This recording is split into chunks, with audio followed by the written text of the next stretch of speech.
Mari kita simak siapa yang pertama kali menggunakan cara hisab dalam menentukan dalam Ramadan sepanjang sejarah ini.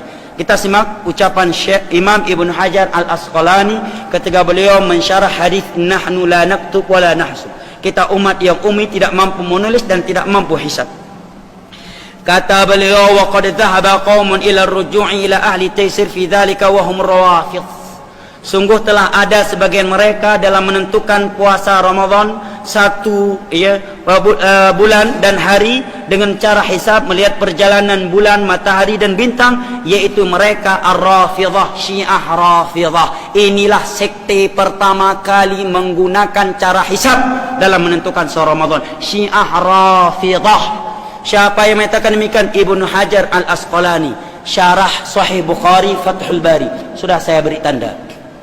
Ayat hadis sudah jelas, pendapat ulama Islam sudah jelas. Masihkah kita mempertahankan ketetapan ormas? Apakah ketetapan ormas kita lebih tinggi daripada ketetapan Allah dan Rasulnya? Sebuah perkara sepakat seluruh ulama Islam memvonis cara hisab adalah cara yang bid'ah menurut kesepakatan seluruh ulama Islam. Siddiq Hasan Khan dan Ibnu Hajar menyatakan yang pertama kali menggunakan cara hisab adalah sekte Syiah Rafidhah. Syiah Rafidhah seperti Bashar Asad, seperti Iran Khomeini. Syiah Rafidhah kata Syekhul Islam akfar minal Yahudi wan Nasara. Mereka lebih kafir daripada Yahudi dan Nasrani. Mereka lah yang pertama kali sekte besar yang mengatasnamakan Islam yang menggunakan hisab dalam menentukan Ramadan. Ada yang berdalil banyak kok ayat tentang hisab dalam surat Al-Isra, wa li ta'lamu adada sinina wal hisab, agar kalian mengetahui jumlah bulan dan hisab. Juga ayat-ayat yang lain dalam surat Yunus. Maka jawabannya kata para ulama, tidak ada satupun ulama Islam yang memahami ayat ini yang sebagai dalil bahwa sumber penetapan Ramadan cara hisab. Ayat ini dipahami dengan ayat lain. Allah telah menyatakan dalam Al-Baqarah, yas'alunaka 'anil ahillah. Mereka bertanya kepadamu tentang hilal. Qul hiya mawaqitu linnas. Katakanlah hilal itu adalah waktu penetapan haji dan puasa. Ya.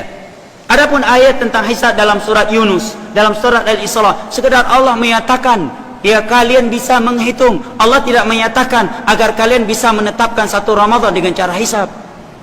Jelas ya? Ada juga yang beralasan, lalu kalau nggak boleh hisab, bagaimana dengan waktu salat yang kita pakai sekarang ini secara abadi? Ini jawaban yang tidak ilmiah. Jawaban kita, siapa yang menjadikannya sebagai sumber waktu salat? Cuma kita di Indonesia. Di luar Indonesia nggak ada yang menggunakannya. Di Arab nggak. Imam Shinqiti dalam tafsir Adwaul Bayan mengingkari menggunakan waktu abadi tersebut. Hanya saja dia membantu lebih mendekatkan. Kedua, jawaban kedua, solat dengan puasa beda. Solat berkaitan dengan matahari, ya kan? Sedangkan puasa berkaitan dengan hilal. Beda matahari dengan hilal. Baik, kemudian kalau Ramadan sedikit terlambat, fatal. Rupanya dia terlambat 1 hari atau cepat 1 hari. Tapi kalau solat azan cepat 15 menit, antara azan yang iqamah ada sekian menit. Begitu dia solat waktunya udah masuk. Kan begitu, andai kata azannya di luar waktu. Kedua, puasa adalah ibadah tersendiri, solat ibadah tersendiri. Kok bisa dikiaskan?